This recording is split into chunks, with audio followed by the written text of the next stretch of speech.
All right. Good morning, everyone. Welcome to our lecture today, where we are going to be looking at talent analytics for leadership development. Today, we want to go into something that in recent times is transforming how organizations build their leadership capabilities, and that is the subject of talent analytics for leadership development.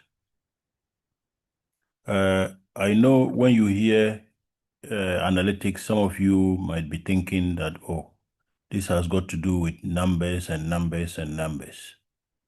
But the thing is, we are not just interested in crunching numbers, but we are also going to talk about how largely you can use data to unlock human potential, and also how you can use data to build leaders in your organization, how you can use data to build leaders that your organizations desperately need.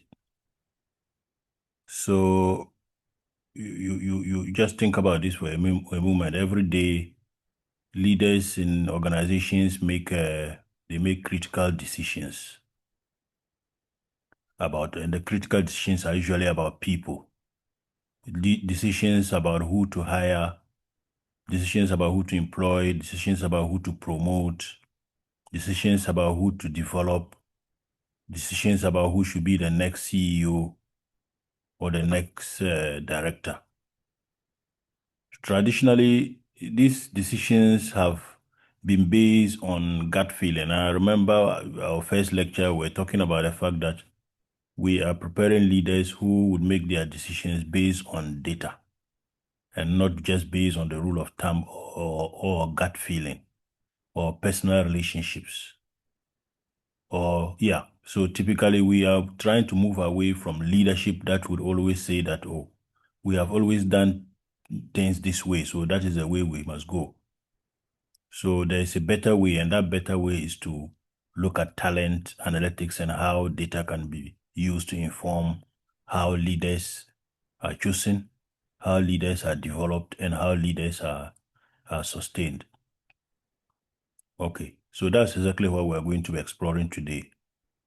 We'll look at how smart leaders who are smart, how are they using talent analytics, not just to manage people, but also to develop the next generation of leaders. So basically, that is what the topic would be about today. So let me start off by talking about something that every organization struggles with. Every organization struggles with developing great leaders. Every organization. Because we all know that good leadership can make or break an organization. We all know that. But the most important thing is organizations may not be putting in their best to develop great leaders. And they may just be making gut decisions instead of what? Data-driven decisions. So to start off, I want us to, first of all, understand what we mean by talent analytics. And considering the introduction I have given, in fact, it actually provides the basis in terms of where talent analytics comes in. Now, when we say talent analytics, what do we mean? Talent analytics basically is a strategic use of data to optimize human capital, decisions and develop organizational leadership capabilities across all levels. So when we're talking about talent analytics, we are not just concentrating on who is leading in terms of the CEO, the director general, or whoever. We are not just concentrating on that. Now, when we are talking about talent analytics, here, as we have indicated, we are talking about the strategic use of data. How do you use the data to optimize human capital decisions and develop organizational leadership capabilities across all levels? When we are talking about talent analytics, it is not just about collecting the data per se. You will have the data, but it is also about using that data in a very strategic way to build better leaders, So in this course, I want us to break this talent analytics thing in terms of leadership into four main areas where we can really integrate leadership development with analytics. So we're looking at two things here. In fact, this course is MSc Leadership and Organizational Development. So everything at all we are talking about is geared towards that mainstreaming leadership development. And so if we are having this discussion about talent analytics on one hand, we have to be thinking about how it dovetails into what leadership. So I'm saying that we'll break this into four key areas where we can see how we can integrate leadership development with what? Data, analytics, data. So we are going to consider what we are going to do as some kind of your leadership pipeline. How do you find future leaders? All the way through to keeping them in your organization, engaging them, and even growing them. So the four key areas we are going to look at are, just a minute. The four key areas we are going to look at are one, recruitment and selection analytics. Recruitment and selection analytics, that's one. The second one is performance management analytics. The third one, learning and development analytics.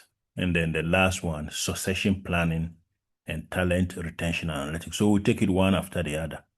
But before we do that, I just want us to look at this briefly, and then we'll pick one and go deeper. So the first one is recruitment and selection analytics. The first thing that comes into mind when we think about recruitment is hiring people. It's all about building our leadership pipeline from the ground up, the moment we try to hire people. So instead of just looking at CVs and hoping for the best candidates, we want to see how we can use data to identify people who have the potential to become great leaders. So we are not just looking at how we can pick someone to fill a particular position, but we are also looking at how, when this guy is recruited or this lady is recruited, how can this lady, has she got the potential to become a great leader? All right. So we are looking at a lot of things. We are looking at things like, has the person got any past leadership experience? If yes, what kind of decisions did this person make? How was this guy interacting with his or her team members? The goal here is to try and see whether we can spot any leadership potential early, so that based on that, we can build a strong foundation for this candidate. So the first part, recruitment, yes. How do we bring people in? How do you identify the best fit, human resource? But we also want to see whether this particular candidate has got that potential for leadership. So we may be recruiting someone maybe as a security guard, but we also want to see, can this person grow and become the head of security? Can this person grow and become the head of a particular unit in terms of the security division? Maybe a supervisor is very important. So the first part looks at that. We'll go deeper into that. Then the second part looks at performance management. So as indicated, recruitment and selection analytics actually helps in building leadership pipeline, the foundation. Then performance management analytics. Here, we want to see how we can develop leadership competencies. That's the second one. Performance analytics. Here, we want to focus on developing leadership competencies. And this is where we get very, very practical. how are you performing? We want to find out if it's a sales organization, is the person meeting his or his sales targets? We are also interested in how they are developing. Once they are meeting their targets, how are they developing as what? As leaders. As leaders. So you are recruited as a lecturer. Yes, you are filling a particular role, but we also, based on performance management, we also have to see how are you developing to become maybe an HOD, the head of a unit or something. So we are not just looking at how you honor your lectures. We are also looking at how you are developing in terms of taking up leadership roles. And as you are doing that, we are interested in how you are building trust within your other colleagues, your other lecturers, your other team members. How are you handling very difficult conversations? Are you helping to support others to grow? We would be able to use this data to track some softer skills that are critical for leadership success. You know, there are some people, you bring them into an organization or a role, and all they know is themselves. They will never help anybody. Within a very short time, as a leader or as a colleague, you may realize that, oh, as for this guy, if you follow him, you won't grow. We know it, we have spotted people like that in organizations. So performance management analytics is not about what you are doing, but how are you developing as a leader? What's doing what you need to do? Then the third one, we'll talk about learning and development analytics. How do you build your capability as a leader? That's the third one, learning and development analytics. So, in fact, the third one, this is where the organization has to be very smart about investing in a very strategic manner in people. So you can send everyone to go for training. So instead of sending everyone to go for a workshop, you may use data to identify who you should send so that when that person comes back, whatever that person has learned will trickle down to others. Okay. Then we have the last one, which is succession planning and talent retention. Now, succession planning and talent retention basically looks at how we can sustain leadership. And this one is about leadership continuity. It's one of the most critical areas because the question of what good does it do to develop great leaders if they will leave the company? So you can build someone to some point, but the person may leave. So what's the point then? So if we identify that these are people who could possibly leave, then there will be no point in so all the things we are going to discuss, we discuss today will help us to shape our understanding and strategy when it comes to using data to inform our choices as leaders. All right.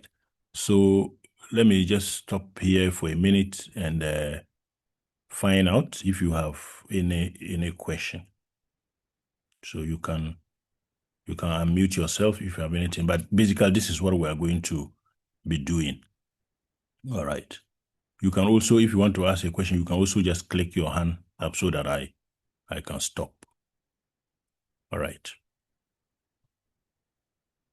Okay, so the first one we are going to look at is recruitment and selection in detail. I've given some intro in terms of the things we want to cover here.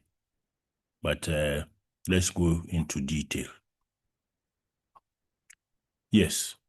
So the first one is recruitment and selection analytics.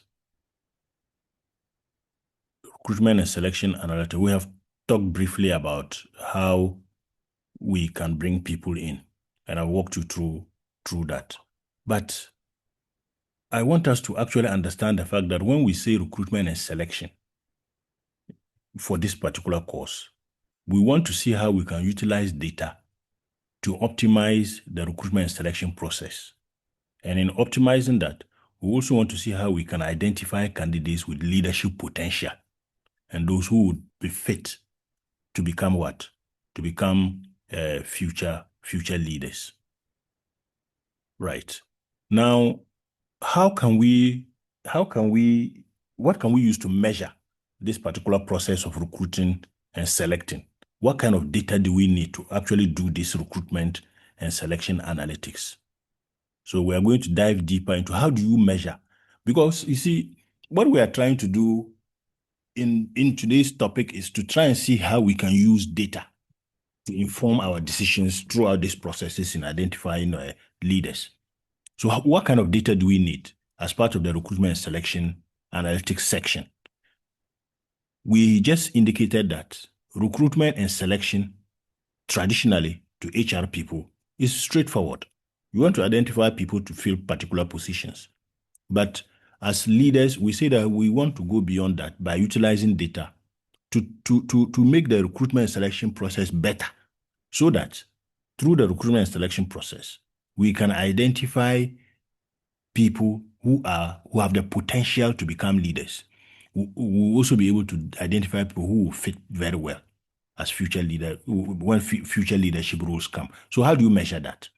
So we are saying that to do that, we need to understand some metrics, measurement criteria. And these measurement criteria are what? One, we call it time to fill. Time to fill. So when we say time to fill, what do we mean? You see, in traditional recruitment processes, it is always better to recruit people faster, because they say that when you do it faster, it's always better. But when we add leadership to it, leadership considerations to it, we need to be more careful. We need to be more careful. So let's see. So we might be looking at two positions, two different positions, and maybe one just for a standard recruitment.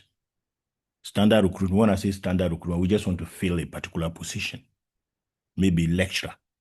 But the other one, we want to recruit someone to occupy a particular position as a dean or as an HOD. So one is for standard, and the other is maybe a high potential leadership candidate. So when we say time to hire basically looks at how long does it take to fill a particular position.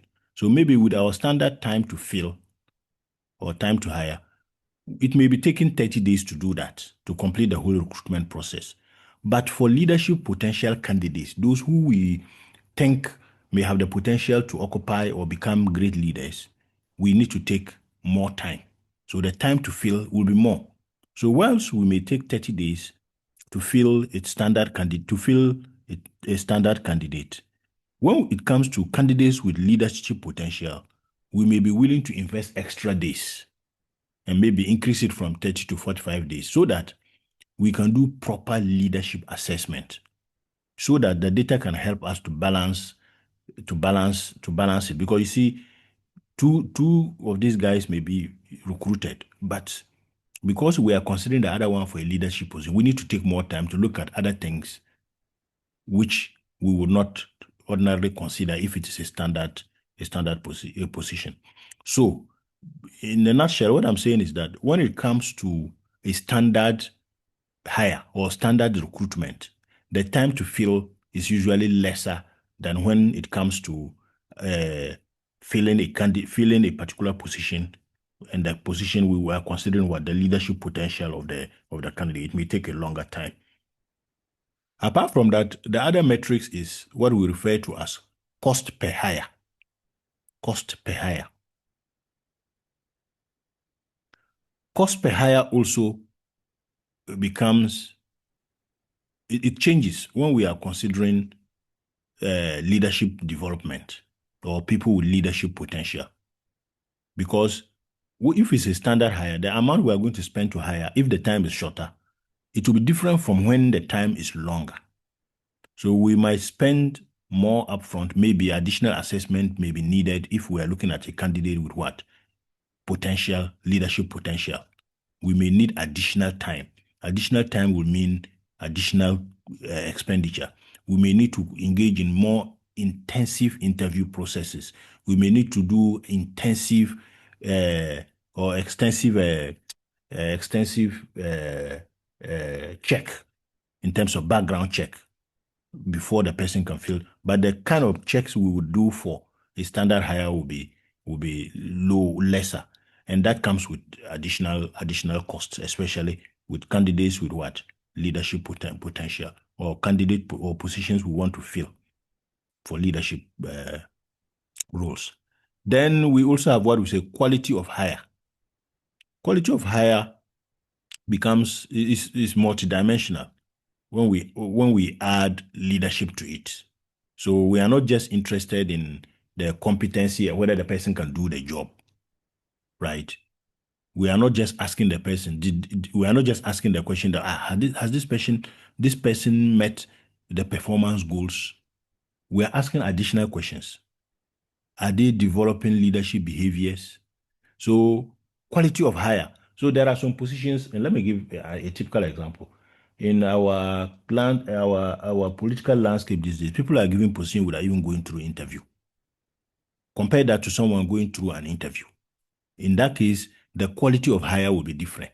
If you are just sitting down and then they bring you appointment letter, and someone has to apply, go through interview, go through numerous processes, the quality of hiring will be what? Different, because the competency assessment will be different. That is why in our political class, they just consider if you have been part of the party, they give you the job. But maybe if you are not part of the inner circle of the party and they think you are competent or they think you can fill the job, they will take you through the interview process. So you see that in those two scenarios, the quality of the hire will be what? Will be different. Then let's also look at the source of hire. Where are you getting the people from? And the source of hire basically involves identifying the channels that will produce what? The future leaders. Maybe we may later discover that our MSc Leadership and Organizational Development Program is giving us great thinkers. And so people may use that our program as a source of what? As a source of what? Hiring future leaders. All right. So source of hire is very important. Now, the last but one, leadership potential indicators. Maybe we can look at some of this leadership potential indicators. I want to pause here and ask you guys a question. What would you consider to be a leadership potential indicator if you are looking to hire someone to fill a particular position? Randomly, please.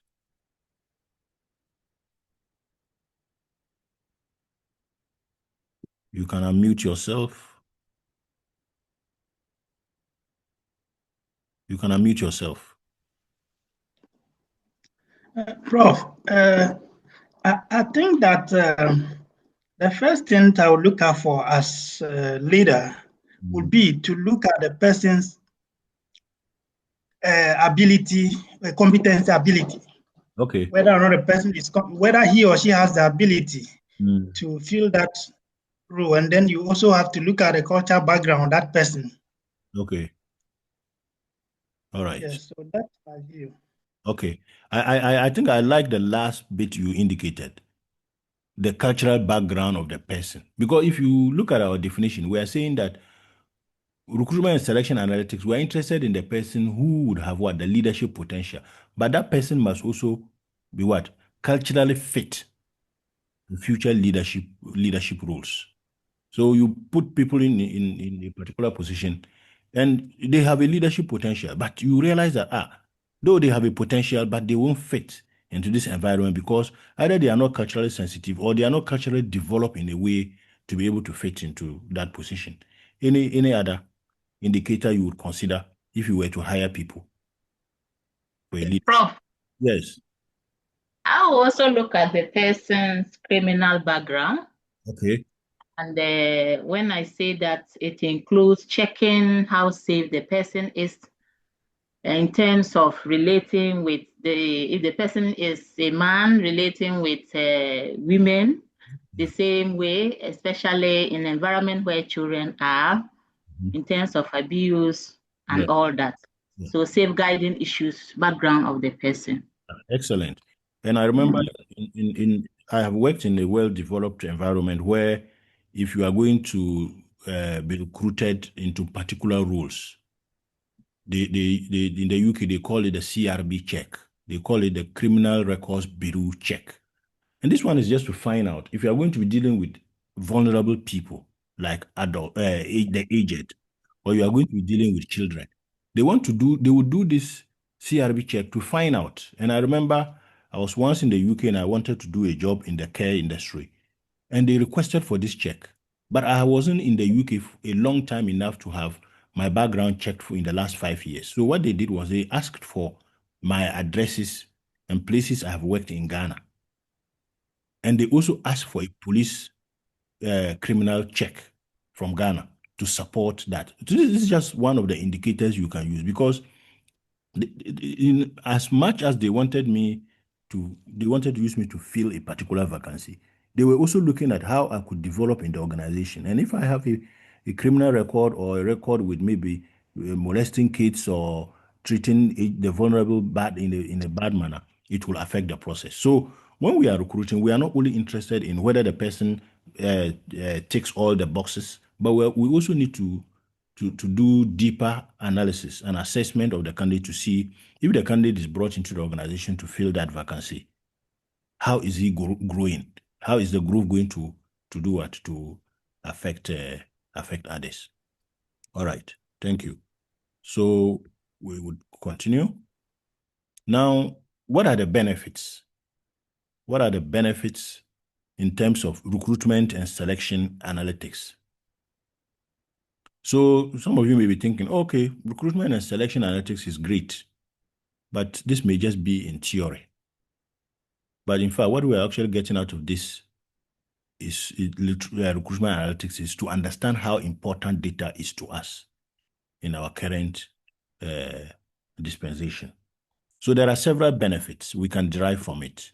The first one is, through this particular recruitment and selection analytics, we would have the opportunity to identify transformational leaders, the potential of what? Transformational leaders. We can identify candidates with transformational leadership potential. We are not just talking about who can manage tasks well. We are also talking about those rare people who can inspire others. They can drive change. They can elevate their teams. So you see, traditional recruitment might miss these people, the kind of people we are talking about, because traditional recruitment will focus too much on the technical skill or the past job titles. What have you done? But with analytics, we can spot other patterns if we look at the data carefully. Maybe someone who consistently took extra responsibilities at his workplace. It's only through detailed assessment that we can identify this. Or someone may, in his past experience or organization, the person has got a track record of improving business processes, or wherever the person has been, he has tried to improve them. We may not necessarily get that on the CV, but until we do deeper analysis, that is why we're saying that if we are considering someone for a leadership potential, we would need more time. So the time to fill will be higher, because we need more time to be able to go into all these areas. So one key benefit, identify candidates with transformational leadership potential. And then the second one is build diverse leadership pipeline from what? From the entry level going. We can build a diverse leadership pipeline from the entry level. And this is big. For instance, instead of waiting until maybe the senior level management to worry about, we don't have diverse group of people, we can be intentional from the beginning. We can be intentional from the beginning. If we realize that we want to have equity in terms of gender, we have to be intentional about it and do deeper analysis to be able to identify this, build this diversity into the job roles we are going to be filling. Then it can also improve candidate experience through authentic leadership practices. This is the third one. We can improve the candidate experience through authentic leadership practices. Whenever we are going to do recruitment or through our recruitment processes, anytime we focus on leadership potential, something interesting is likely to happen. We may start treating candidates more like future leaders rather than just applicants. So when even people come for interview, the way they are treated, you treat them as potential big guys, And I always say this, how I treat my students, I always see my students not as very subservient to me, because they may have experiences that I don't have, and they may know things that I don't have. I don't know. So I see my relationship with my students as some kind of a win-win. Because I can also pick a lot of ideas from them. So when people come for interviews, as one benefit they can drive from it, we can give them that experience by taking them through processes and not just treating them as what? Mere applicants. Through the interviews, we can ensure that our interviewers will ask them better questions and not mediocre questions. We can ensure that we even give them what? Meaningful feedback, so that the candidates can walk away feeling valued, regardless of whether they got the job or didn't get the job. And that is what we mean by authentic leadership practices. This particular approach to leadership, it helps to create some kind of an effect that can even enhance the brand of the organization. And those who didn't even get the job, they may go away feeling that, oh, well, I didn't get the job, but I was happy about the interview. Because you see, they told me that if I do ABC, I could go to ABC place and grow in this particular manner. And that can help people. And this will improve the experience of the candidates. Then the fourth one, reducing hiring bias through inclusive leadership principles. We can reduce hiring bias through inclusive leadership principles. What do we mean by this? When we are looking for leadership potential, it is important that we start valuing different types of experiences and backgrounds. We don't just dismiss people when they come in. We have to value everyone's background. We have to value. So, for instance, if someone experience involve the person organizing community events, that may show leadership potential as compared to someone who has led a board. That is also leadership potential. So we have to value everyone's background. And it is only through this that through recruitment and selection analytics, that we'll be able to delve deeper to understand these things, to become more inclusive. Then 5, enhance quality of hire with strategic thinking capabilities. Through recruitment and selection analytics, we can enhance the quality of people we hire by prioritizing those who have what? Strategic thinking abilities. So we are not just hiring to fill the position today, but we also want to interview people and find out, this person we are hiring, is he a strategic thinker? This can help us to identify people who can think beyond the current role we are going to put them in. And then we'll be able to see connections others may have missed in standard hiring processes. Then the last but not the least, it will help us to develop leaders who can recruit other leaders. So you have gone through this rigorous process of identifying you as a leader. You would also have that experience to know that, in fact, to be able to identify a good leader, these are the processes we must go through to identify a perfect fit. Okay. All right. Now, I want us to look at some case study. I want us to look at this case study, which is leadership focus. We want to see how this thing that we have discussed, how does it look in real practice? So we are going to I'm going to use a hypothetical company X. Company X. Now, what about company X? So we are talking about company X as an organization that implemented everything we have talked about in the last couple of slides. Now, in this particular organization, what they basically did is, first of all, they implemented a leadership-driven recruitment process. And what they did was they didn't just add a few questions about leadership to their interviews. What they did was they redesigned their approach around identifying and attracting leadership potential. So they started involving current leaders in the recruitment strategy or the recruitment design. And not just as interviewers, but they involve them as what? The architects of the process. So they went, those who are already in the organization as leader, they will ask them, so if we are bringing this person in, what sort of questions should we ask him? And then they will input into the process. So they implemented the leadership-driven recruitment process. What they also did was they analyzed their historical data to identify leadership success patterns. They have been recruiting people. So they went back, say maybe 5 years, and looked at everyone who was promoted to a leadership role. What these people, what do they have in common? When they were hired, what did they have in common? Now that they are leaders, they go back and check. When they were coming, what did they have? How did they develop to this particular level? So this is what this company did. Then the third one, what they now did is they created a predictive model for leadership potential screening. So they used the patterns they discovered, the historical data they looked at. They now use the patterns they discovered, and they got somebody, a computer science person, to build an algorithm that will score the candidates based on leadership potential. So though in doing this, they are not, basically what they did, they are not replacing human judgment. They were just trying to see how they can enhance the process so that those who are going to recruit will now focus on what?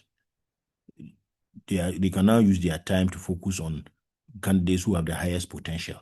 So they brought in some algorithms, develop a program or a model to help them predict certain things. Then the last thing they also did was they ensured leadership involvement in the recruitment strategy design. I think I've already mentioned this. Those who are in the organization as senior leaders, they contributed actively. They were actively involved in the designing process.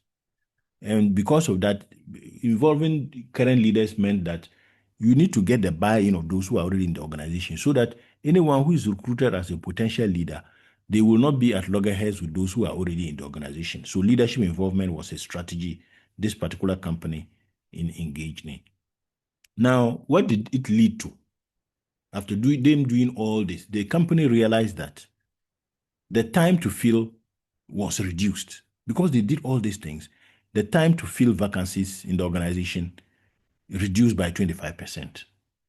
They also realized that they were able to improve the quality of hire by 15% and then lowered the cost per hire by 20%. This was what they did. And they did all these things. They were able to achieve all these results by focusing on one key thing. Number one, recruitment and what? Selection analytics. That's what this section is about. Recruitment and selection analytics. And we're saying that to be able to do very well and identify people who will fill a particular position now, and also identify people who can develop in our organization as leaders, we need to consider certain things: the time to fill, the quality of hire, the source of hire, the cost per hire. All these things, when we do it, we'll be able to increase the leadership pipeline. And when I say leadership pipeline, the process of recruiting leaders, we'll be able to strengthen it. And they were able to strengthen it by doing these things. So as leaders or potential leaders, anytime we are talking about recruitment and selection of leaders, let's think about going beyond the standard way of hiring, but by thinking about how we can improve on the time to hire, time to fill, quality of hire, source of hire, and many others. All right. That brings us to the end of the first key item under talent analytics.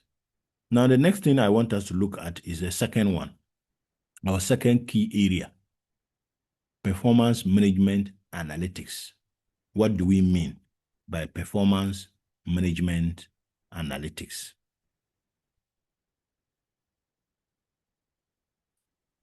Performance management, we know what performance management is. But when we add analytics to it, it takes us to another level. So in the first instance, we indicated that we talked about recruitment and selection. So if recruitment is about getting the right people in, once they are in, what are they supposed to do? We have to add another lens to be able to understand what they do. Now, let's try to explain what we mean by performance management analytics. Performance management analytics basically involves using data to assess, monitor, and improve employee performance while developing leadership capabilities and organizational culture. So traditionally, we would refer to performance management as these processes: assessment, monitoring, and improving employee performance. But we're saying that in performance and management analytics, our focus is what? How do we use data to do that? How do we use data to do that? So, for instance, traditional performance management, often it feels like just filling a card to indicate that, oh, this man has done well. Did he achieve the numbers? That's basically what we are talking about.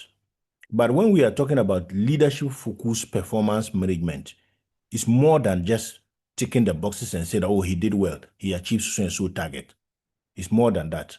We are now interested in bringing another element to the person just achieving the numbers, an element like coaching. We should be able to ask questions in terms of how is this person growing, in terms of you are achieving the numbers, but how are you doing it? How are you developing others around you, others in your team? How are you contributing to the organizational culture? All of this will help us to track your journey as an employee in terms of your leadership journey. So, performance analytics, how do we measure that? How do we measure that? We can measure that by a number of key metrics. The first one is goal attainment. Goal attainment. So we'll start with goal attainment. Every employee in the organization, it's not just those who are in leadership positions. Every employee has a related goal to achieve. But we're saying that this related goal should be about what? Leadership. Apart from your core responsibility, you must have a leadership-related goal or leadership-related objective.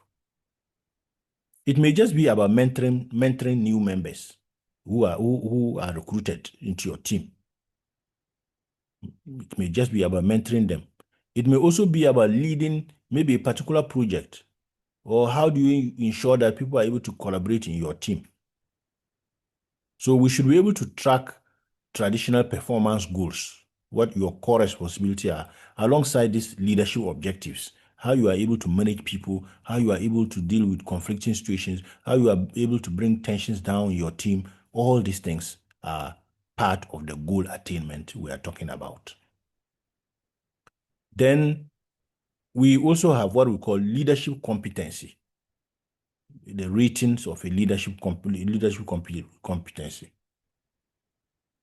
You see, with traditional performance measurements, this one is usually missing. It's usually missing. Because with this one, what basically we are doing is systematically, we want to measure and track the leadership behavior of people across the organization. We are not just interested in those who are occupying leadership positions or have leadership titles. So we may be interested in how you are communicating with your colleagues. How do you communicate? What decisions do you make? When you are part of a team, how do you relate to the team members? How do you build the team? So the idea behind this is to try and see if we can identify and develop the leadership capacity at every level. So that is what we mean by leadership competence. Your leadership capacity at every level. How do you communicate? How do you relate to people alongside what you do? Then we also have what we refer to as 360-degree feedback. But 360-degree feedback, we all get it in our organization. What do we mean by that? Instead of anyone can give you feedback, either those who you are the same level with, those above you, those below you, anyone. That's what we mean by 360-degree feedback. Anyone around you can give you feedback. But we are saying that with this kind of feedback, when we are looking at performance management analytics, we are looking at 360-degree feedback with focus on what? Leadership. Our focus is on leadership. And as I indicated earlier, the questions around this may also revolve around how well are you communicating? Maybe if you are a leader, how well are you communicating your vision? Is your vision leading to developing others? How are you able to handle conflicts? Things like this, and many, many more. Then we can also look at productivity measures. Productivity measures, we can look at it at two levels. Productivity measures at both the team level and at both the individual level. You see, if you are going to be a great leader, you may be good at individual productivity. But in fact, your real value as a leader will come into play when you are working as a team and you are able to help your team achieve. So for some people, if they are left alone in their roles, they will do well. But if they ask them to lead others, they may likely just mess up. So productivity measure, we can look at it. We see that at different levels. Then there's also the issue of emotional intelligence. Emotional intelligence scores. When we say emotional intelligence, what do we mean? How, as a leader or as an employee, leadership is what? It's fundamentally about working with and through people. So your emotional intelligence is very critical and it's a good indicator. We can measure your emotional intelligence through several assessments. Even 360-degree feedback can be used to measure your emotional intelligence. Because some people may feel, how can I be above you and you are advising me? And people can get angry about this. The moment you do this, it means when you show this emotional imbalance, it means that even constructive feedback from lower level employees, as a leader, you are not able to take it. And if you are a leader who is not able to take constructive criticisms, no matter how harsh they are sometimes, or how realistic they are from those bottom up, you may just be a king who is ruling naked, because the people will not feel like coming to you to talk to you about what is going on or what is going on wrongly in your organization anymore, because you would have painted a picture that you only want to hear from those who are closest to the corridors of power and not those who are working below. What is the benefits of this particular analytics, performance management analytics? Several benefits. I think I need to move a bit faster. There are several benefits. But one is identify high potential leaders at all levels. You can use it to identify high potential leaders, because when we are talking about this one too, we are not talking about how well the leader is performing, but we said all levels, how everybody is doing. So we can use that to identify potential leaders at any level. It can also be used to detect leadership skills gaps and development needs. It can be used to detect leadership skills gap and development needs. So instead of, say, maybe general leadership development programs, we can create targeted interventions based on the data we have, so that we know that, oh, this person is lacking in this. Based on this particular performance analytics, we can identify where people are lacking some critical skills or development needs, so that we can send them on specific trainings. Then it can also be used to facilitate coaching-based performance discussions. Remember, we indicated that when we are talking about performance management and analytics, we are not just talking about how well you are doing in a job, but we are thinking about how you can mentor others, how you can coach them. It's very important. Then the fourth one, it can also help we can align individual goals with organizational vision through leadership development. You see, when everyone has leadership objectives that connect to the broader or the bigger organizational vision, you can create some remarkable alignment. Everyone's individual vision aligns with the broader organizational objectives. So you see that people will not just be doing their jobs individually. They are contributing, whatever they will be doing will be contributing something bigger and developing themselves in the process. They'll be contributing to the bigger vision whilst developing themselves in the process. And when this happens, it can create a sense of purpose. And that can drive both performance and individual engagements. All right. Okay, it can also be used to develop leaders who can develop others. I think we mentioned this before, because coaching is involved through performance management analytics. Can develop leaders who can also lead, which can also lead to them developing others. It can also be used to build accountability culture through transparent metrics. Everyone will know how we are measuring performance, not just by what you do, but how you relate to others.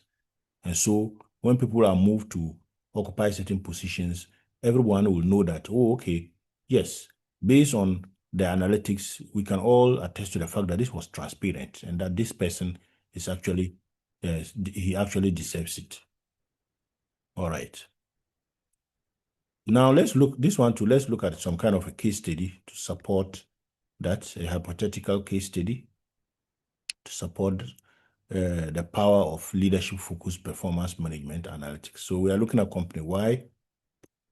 Company Y, we are assuming, has done all what we have talked about in the last 2 slides. But the first thing they did, remarkably, is they implemented a leadership-centered performance management system. So basically what they did was, they didn't just change their existing processes. The company also, they also went deeper beyond just the traditionally what performance measurement is going to be. They went deeper than that. Then the second thing they did was they also analyzed performance data to identify leadership competency gaps. So they identify the core things people are supposed to do. And then they realize, okay, this guy, he did very well. But we realized that in doing that, he wasn't working with anybody. So that's a competency gap, leadership competency gap there. Though the person performed, but he did it alone. So you may actually get this data through interviewing, appraisal, and you realize that, oh, you have met all your targets, but who did you work with? You told me I did it alone. Why? I just didn't feel like working with others, or the others were boring. It means that this person has got what? A leadership competency gap. He's not able to carry people along. In that case, you can use that to, but this particular organization, when they analyzed the performance data, they were able to identify leadership competency gaps.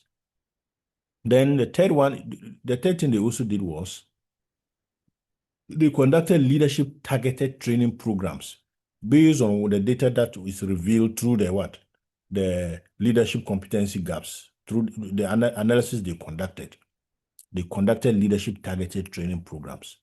And then the last thing they did was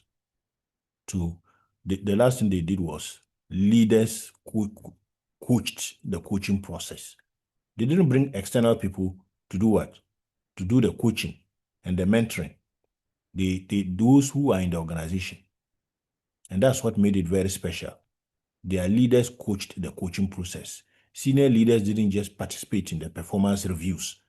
They also coached managers on how to do what? Have better conversations, how to relate well with each other, and what have you. And when they did this, what happened? It resulted into something important. It improved their overall employee performance, and it also increased employee engagement. So you look at the first one, improved overall employee performance by 20%. That is the core achievement of what? Performance management.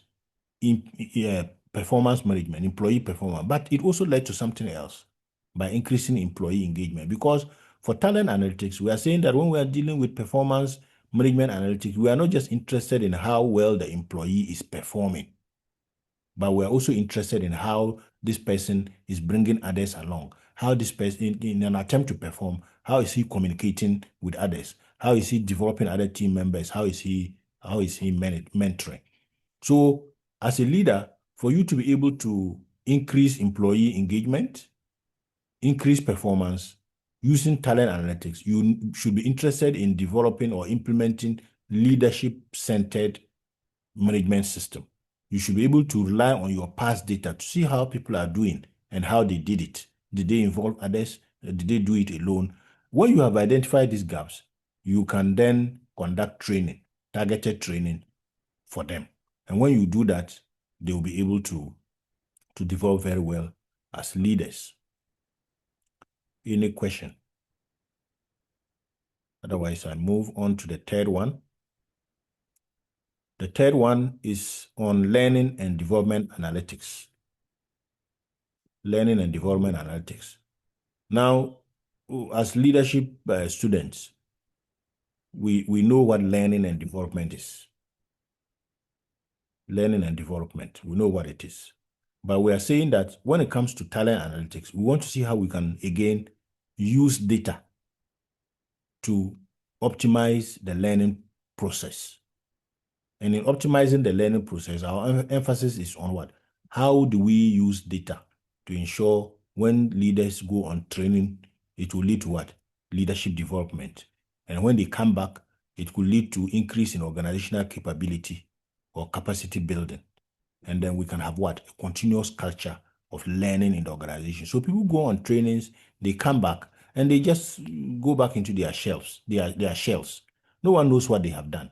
There are some organizations, people go on trainings. When you come back, you have to do a report of what you learned and how you can transfer the learning onto what? The knowledge you have gathered onto others. In other organizations, there's nothing like that. All what they are interested in is what? The per diem. You go collect the per diem. When you come back, you even submit a report or indicate how what you have learned is going to support the organization. Okay? But how do we measure learning and development? How do we measure it?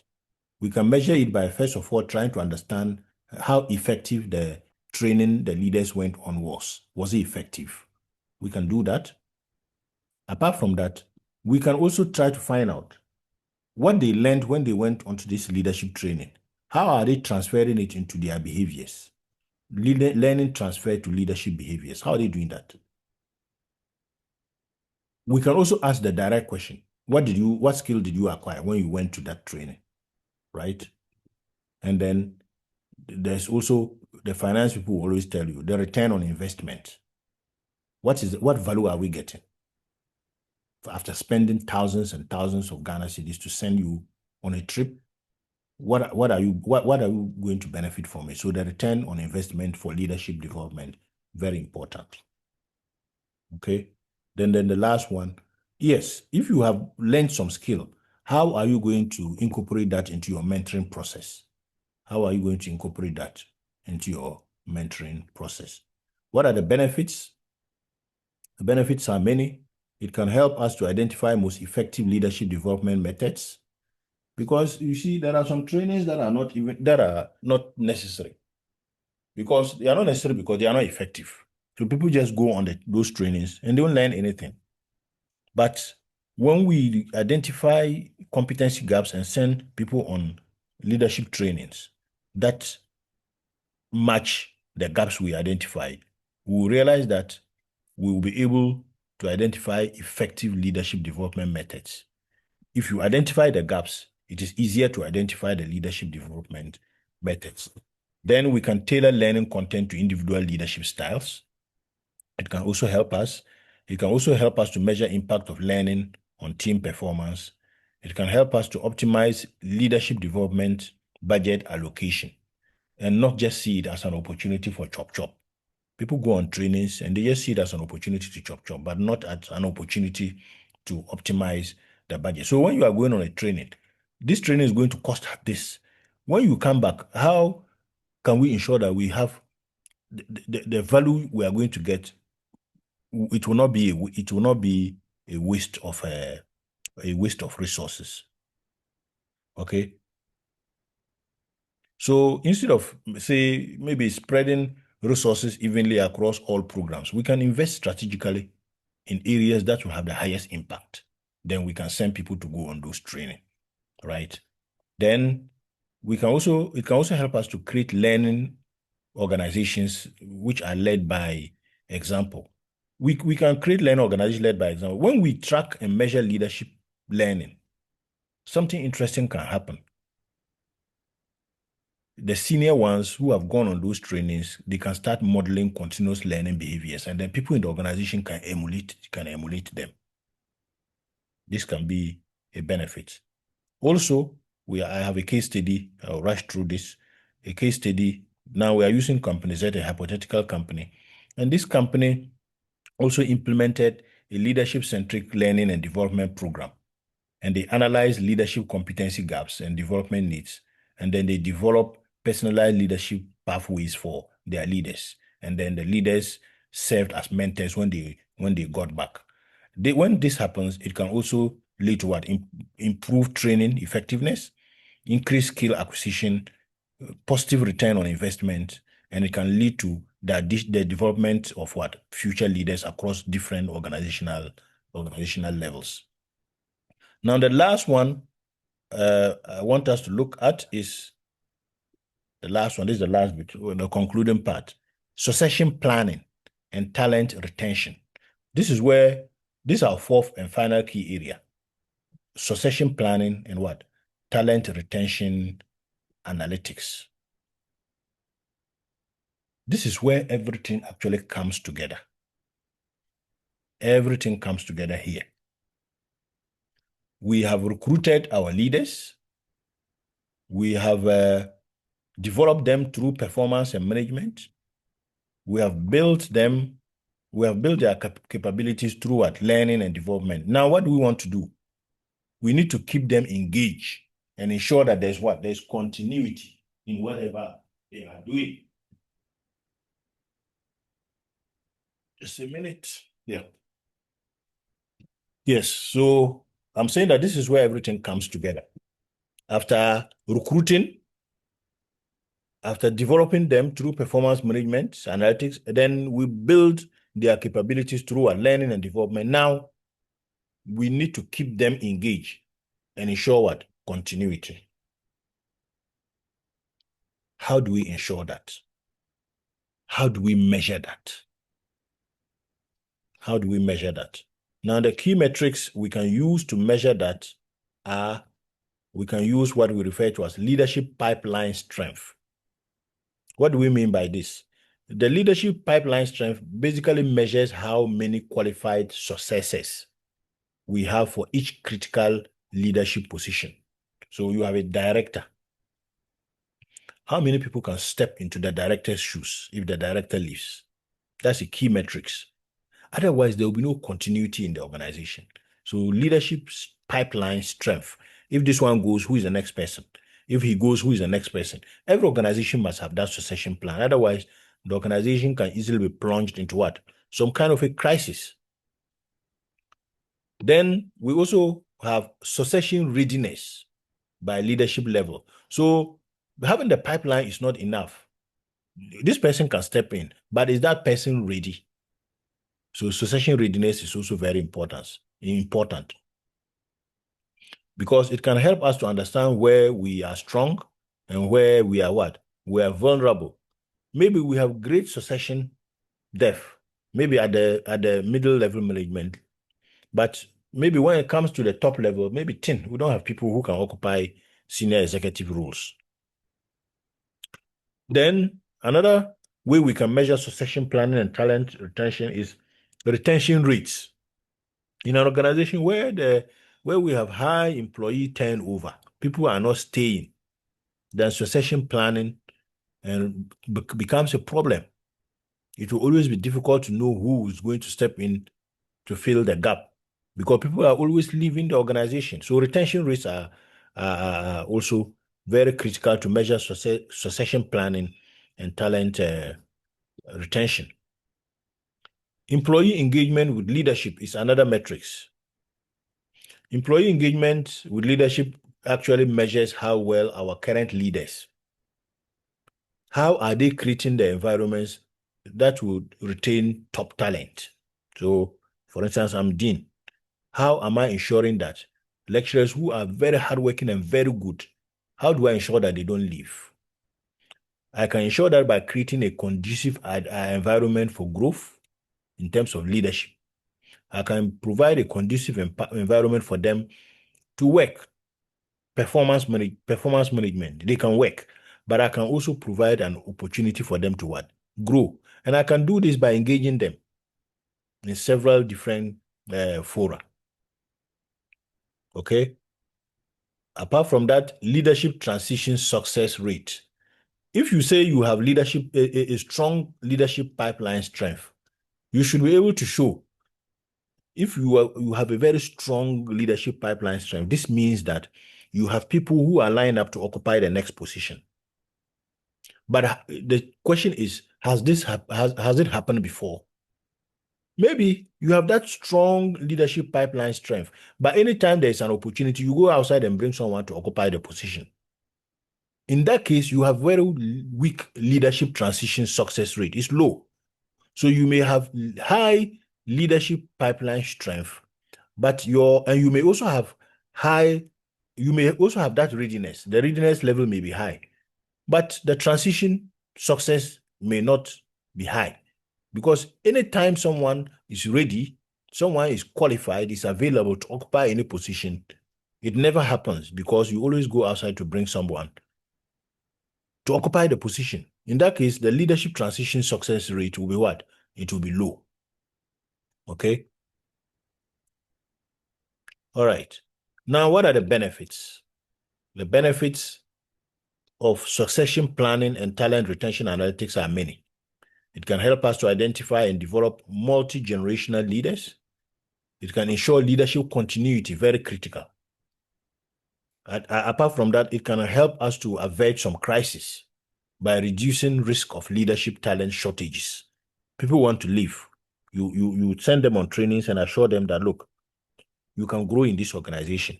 You can be the next CEO. And when you do that, you will reduce the risk of them leaving. And you also reduce the risk of what? Leadership shortages in your organization. Then another benefit is it can improve retention through servant leadership approaches. When we say servant leadership approaches, what do we mean? You see, when leaders focus on developing others and creating growth opportunities, people would want to stay in the organization so that they can do what? They can build their careers within the organization. Through this, people will stay. People will stay. I have a case study to wrap this up. An organization that has done some of the things we have discussed by having a comprehensive, a leadership-driven succession planning process.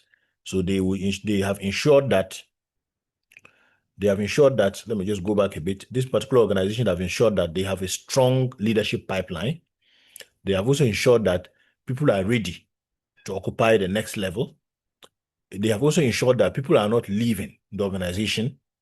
And they have also ensured that in the past, people who have stayed and paid their dues, when it came to their turn, they were given the opportunity. In this particular organization, when all of this happens, the result could be that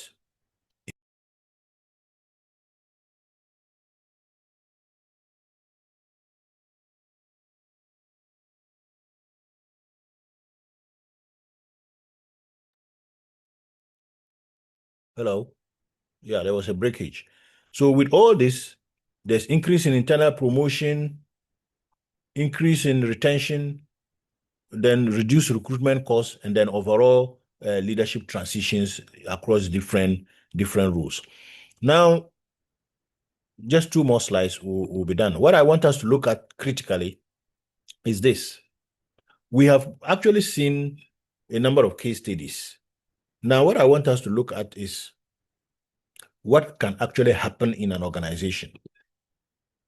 What can happen? The critical success factors for leaders. The critical success factors. You see, success with leadership focus talent analytics. It requires we getting some critical factors right. And these critical factors are what we refer to as the critical success factors.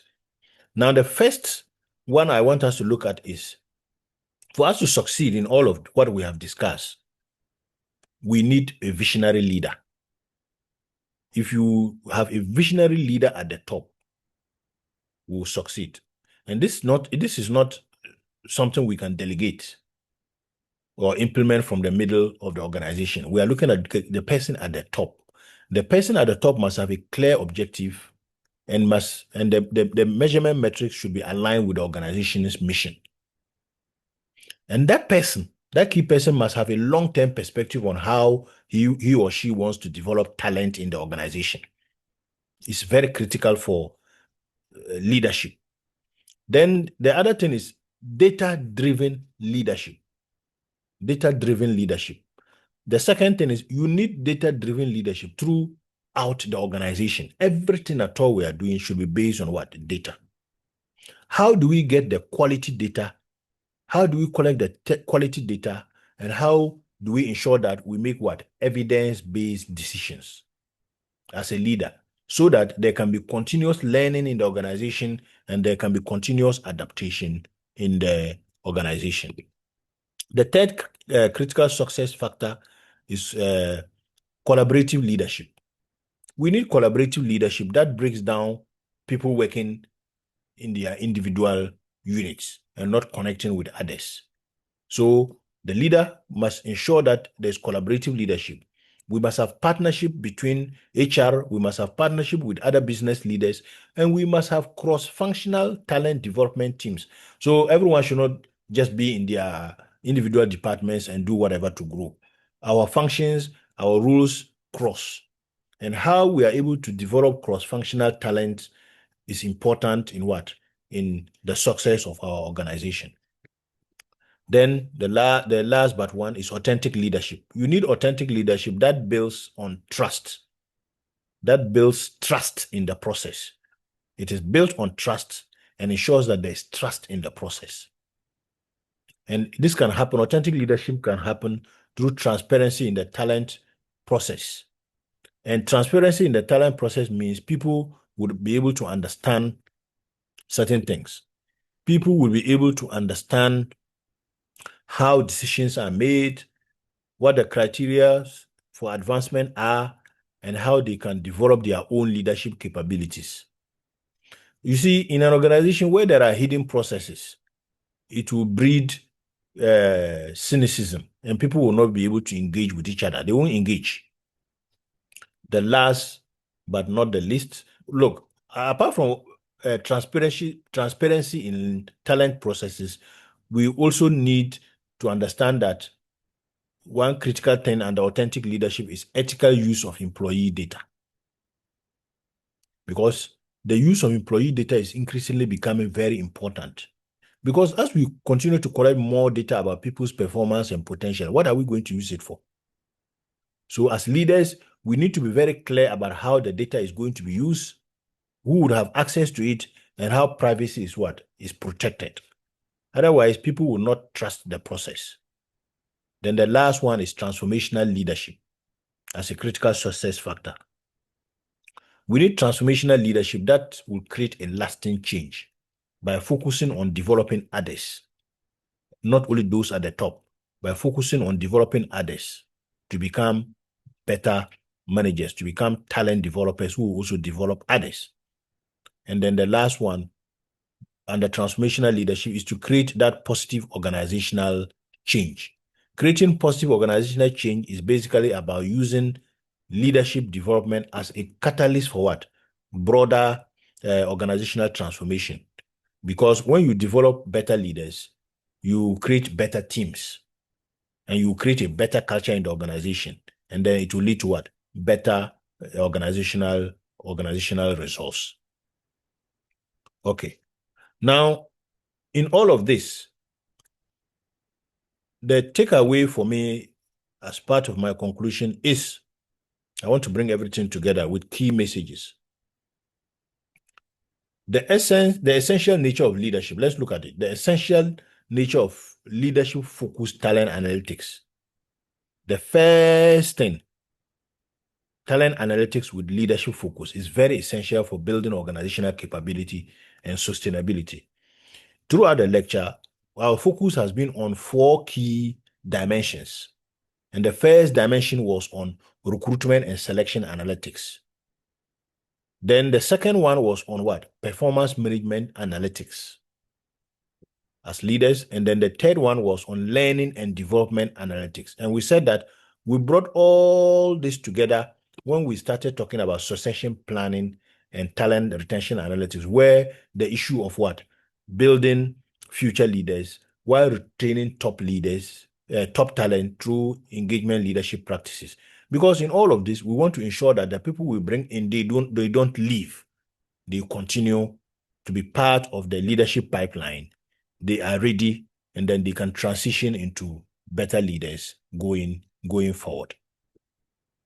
Okay, so that brings us to the end of this session. All right, the lecture is open for discussion. If you have any question, we can talk about.